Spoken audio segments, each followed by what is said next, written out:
Only 120 hours of punishment for his daughter's death. What the father did after hearing the verdict shocked everyone. Watch until the end to hear this heartbreaking story. A father lost his 2-year-old daughter in a tragic road accident. In the same crash, the child's grandparents were also killed. When the driver responsible was sentenced to only 120 hours of community service, the grieving father could no longer contain his emotions. In a moment of overwhelming anger and heartbreak, he picked up a chair inside the courtroom and threw it toward the judge. The incident took place in the Netherlands. In May 2013, a 67-year-old man, his 64-year-old wife, and their 2-year-old granddaughter were riding bicycles in the Limburg province near Maasel.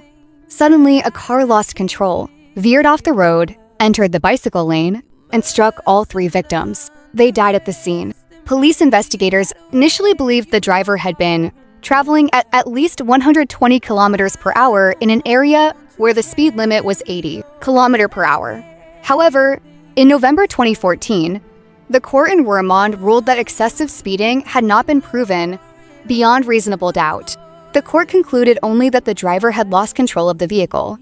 He was not under the influence of alcohol or drugs, was not using a mobile phone, and had no previous criminal record. Taking those factors into account, the court sentenced him to 120 hours of community service and a 1-year suspended driving ban. Prosecutors had sought a 15-month prison sentence. The verdict triggered outrage inside the courtroom. The little girl's father grabbed a chair and threw it toward the judge. The chair landed on the floor in front of the bench, and police immediately escorted him out. The child's mother later said, "Our lives have been destroyed, yet he will be able to carry on with his life as if nothing happened." Father was never charged for throwing the chair because the judge chose not to file a complaint. The case did not end there. Prosecutors appealed the ruling, and after further investigation, the higher court concluded that the driver had indeed been speeding and driving with gross negligence. In September 2015, the court sentenced him to 15 months in prison and banned him from driving for 4 years. What do you think? Was the father's emotional outburst understandable? And do you believe the final sentence delivered justice?